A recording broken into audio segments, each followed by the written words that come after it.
back to the Dantes Divine Comedy podcast. Hope you're having a great morning, great day, maybe a cup of coffee if this is early. My name is Richard. I will be your host today, and we're now going to look at, in the same beautiful coffee talk mood here, we're going to look at the first letter of Dante that he wrote to Cardinal Niccolò da Prato in 1304. So Dante has 13 epistles or letters that we still have today, and the first one is also very interesting, but we have to look at the historical context. So we're going to have a couple of episodes now just outlining what is happening in Florence from the beginning of 1300 and until 1304, when Dante writes this letter. Because it's hard to understand the significance and the meaning of this letter without knowing the situation in Tuscany and in Italy and Dante's personal situation at the time.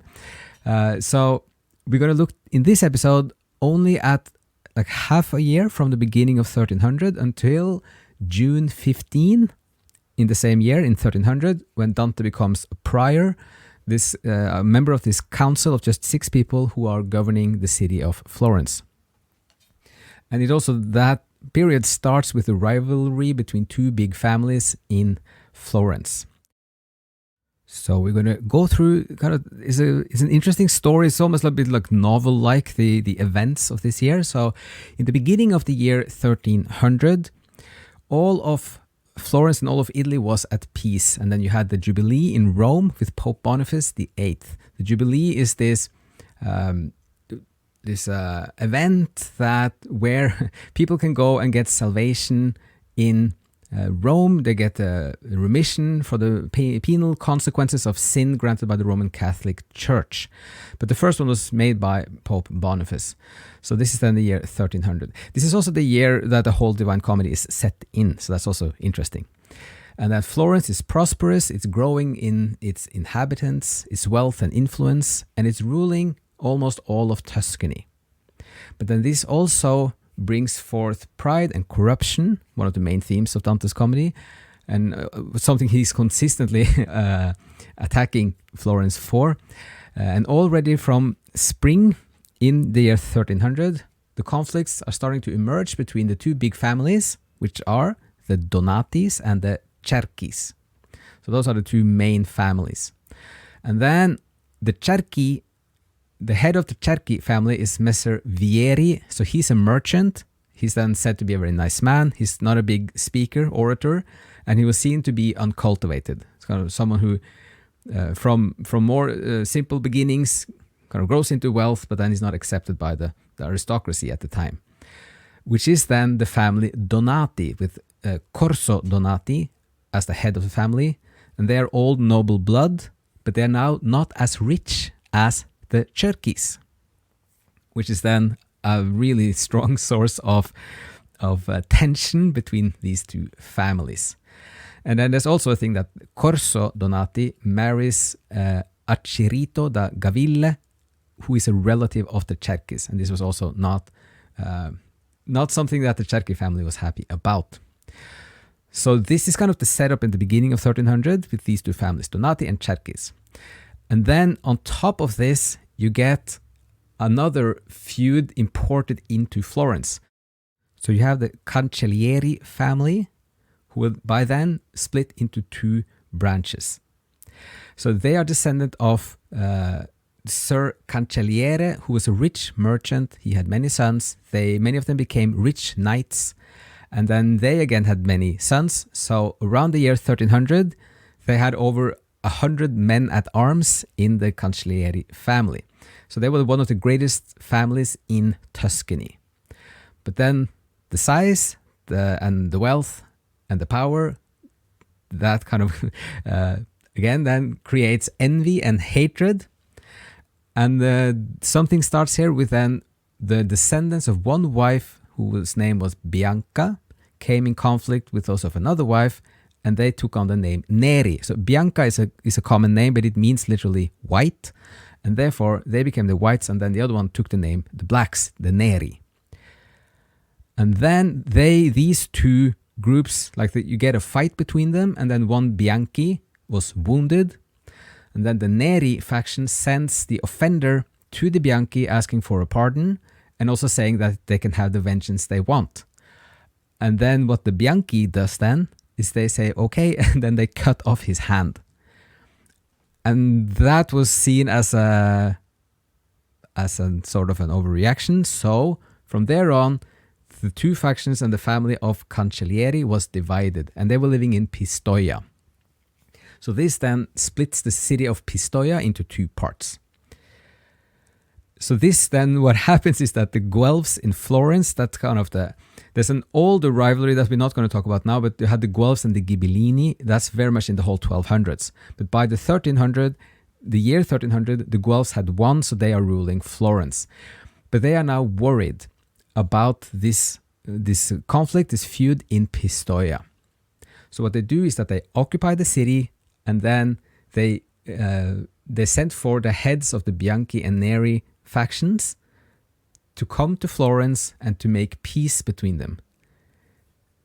But what happens is the opposite. What happens is that the Neri faction of the Cancellieri, they go to the Donati family, and then the Bianchi faction, they go to the Cerchi. So you just amplify the rivalry in Florence by importing another conflict from another city. So then you have the same rivalry being set in Florence between the Bianchi now and the Neri. And also note here that Dante was a Bianchi. He was with the Cerchi family. So it's also helpful to remember at this time, so politics at this time was mostly about families and the private feuds, not so much about principles or ideologies. So there's a secondary thing here where they are siding with the Pope or with the Emperor, but that is usually not the main thing. This is something that comes afterwards. So it's mostly a power struggle between the ruling families. And then, so you have an older feud, as an example, you have the older feud from 1215, which we're not going to talk more about, but like you had the Buondelmonti and Amedei, they created Guelph and Ghibellines in the first place. And that created so much conflict and civil war in Florence in the 1200s. And now, at the beginning of 1300, you have the Donatis and the Cerchis as the Neris and the Bianchis, kind of set up most, in some part, kind of the same interest in some ways. So anyways, Florence is then torn apart again at the beginning of the year 1300.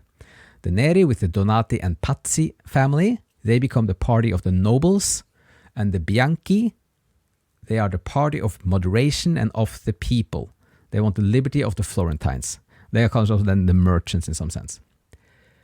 So next step then is that the Bianchi are in full control of the city, but they are good rulers, and they're also popular. To some extent, even with what was called the Popolani, which was kind of the rich people who wanted sort of an oligarchy, or they wanted like a strong authority and suppress the people. But they still were largely okay with the Bianchi because they were mostly just concerned about kind of the merchants, and they didn't go so much against the rich families. So then many citizens and powerful families thus enrolled themselves under the banners of the Cerchi as popular rulers. And among these were Dante, his self-proclaimed first friend from Vita Nuova, Guido Cavalcanti, Dino Compagni, and in fact all who desired peace and equality. This is according to Charles Latham, his book about the letters of Dante. And as an aside here, so Guido Cavalcanti, his father Cavalcante di Cavalcanti is in Inferno 10. So he's put into Inferno. So the father of Guido Cavalcanti was one of the Epicureans, and the Epicureans were seen as heretics, and they were then put into Inferno in Dante's Divine Comedy. And they were also, the Epicureans were also denying the immortality of the soul, and that's one of the main charges against them as heretics. There's a very interesting passage and from Inferno when Dante, like the pilgrim, meets the father of Guido. Just going to do this as a little bit of a connection here to the historical part of the comedy. So when in chapter 10, Canto 10, they just gone through the gates of Dis, which is the city of kind of the underworld, the city of hell. When they go into that in chapter 10, they meet a group of souls, and then he says here, just then along that same tomb's open ledge, a shade appeared, but just down to his chin, beside the other. I think he got up kneeling. He looked around as though he hoped to see if someone else perhaps had come with me, and when his expectation was deceived, he started weeping. If it be great genius that carries you along through this blind jail, where is my son? Why is he not with you? So this is again Cavalcante di Cavalcanti asking Dante about Guido di Cavalcanti. I do not come alone, I said to him. That one waiting over there guides me through here. The one perhaps your Guido held in scorn. This is then referring to Virgil, that Guido held in scorn, most likely. The place of pain assigned him, and what he asked already had revealed his name to me and made my pointed answer possible. Instantly, he sprang to his full height and cried, What did you say? He held? Is he not living? The day's sweet light no longer strikes in his eyes? And when he heard the silence of my delay responding to his question, he collapsed into his tomb, not to be seen again. And this is the end of the little passage with the father of Guido, the Cavalcanti. And the little point at the end here, the silence, is because Guido de Cavalcanti died in August 1300, a little bit after, or kind of just a few months after the time in the Inferno itself, which is then again 1300. But it's also a kind of a poetic way of expressing both Dante's surprise. So this is deep into the comedy kind of interpretation, but he was surprised that people in Inferno couldn't see the present time. They knew about the future and the past, but they couldn't see the present time. So he's a bit surprised by this, but also he knows that Guido is almost dead. He's a few months away from having deceased at that time. So this is where we have the reference to Guido Cavalcanti in the Divine Comedy. And he's also important in the sense that he was a major poet in the times of Dante. And then in addition to being his first friend, he cultivated a highly philosophical poetic style, and he influenced Dante's own poetry. So back to the events in Florence. We have the first months of 1300, and then tensions are rising between these two families. And you had mostly in the beginning kind of insults and tensions.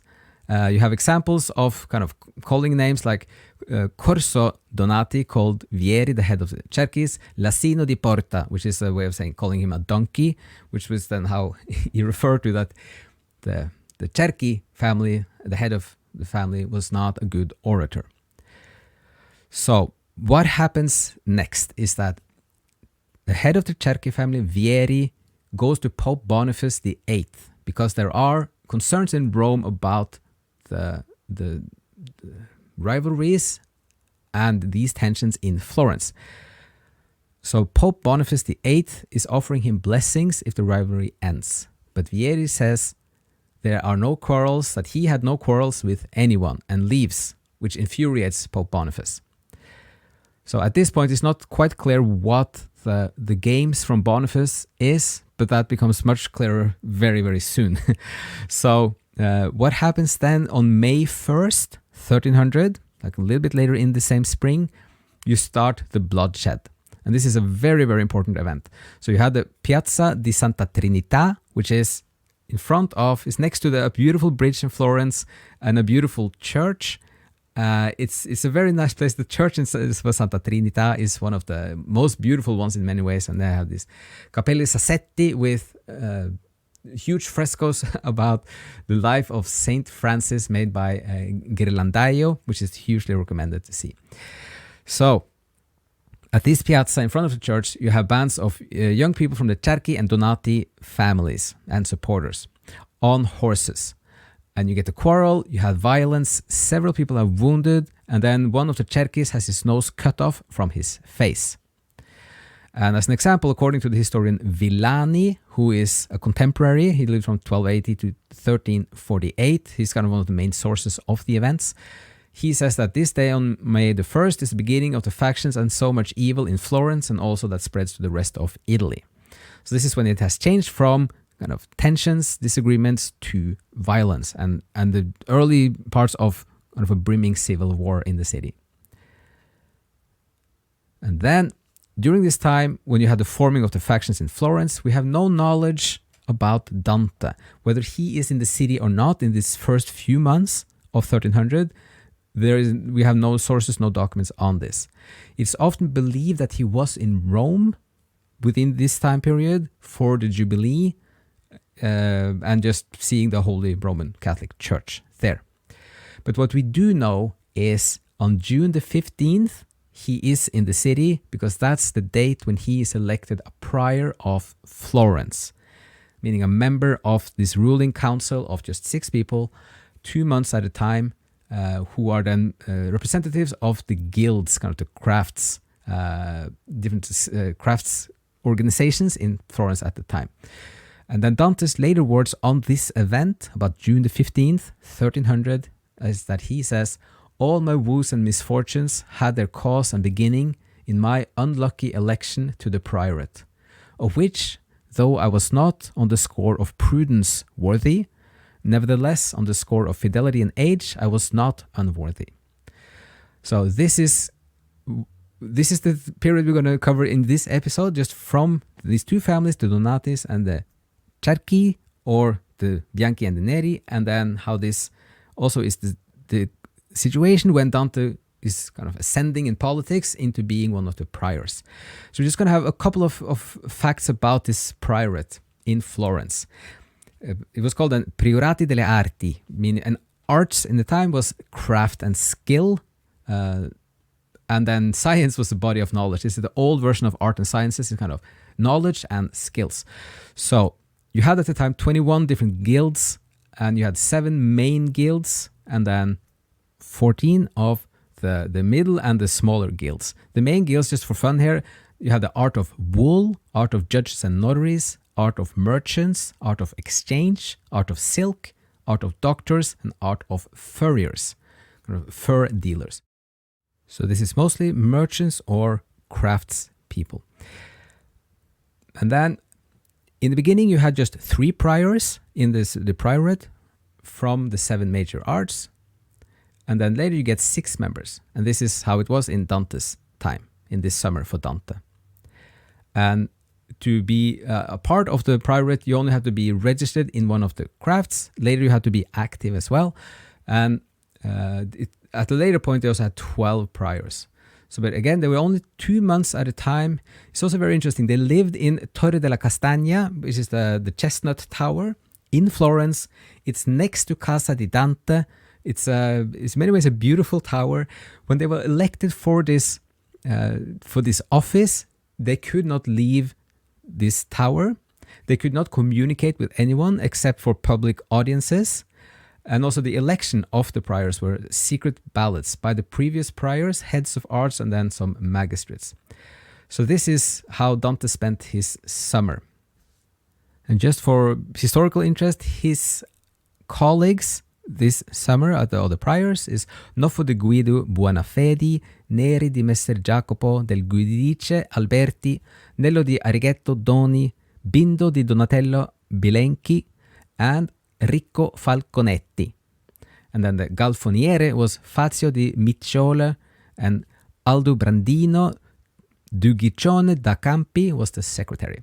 So these are the 8 people that he was spending the summer in the tower with. And Dante is about 35 years old at the time, either 34, 35. We don't know exactly when Dante is born, but we do know that he was born in the sign of the Gemini. So that's all we're going to have in this episode. Just the setup for, in a bigger sense, the letter from Dante to the Cardinal in 1304, when the Cardinal is coming to broker a peace in Florence. But there are so many things before that, so this is just from the earliest days of 1300 until the middle of June of 1300. So with that, hope some of this is interesting. There are going to be a couple of more episodes just to get the full background, the full picture. And this is also interesting how it ties into the Divine Comedy. So with that, hope you're still having a great day, and maybe a cup of coffee if this is in the morning for you. And as always, thank you so much for listening, and see you again in another episode.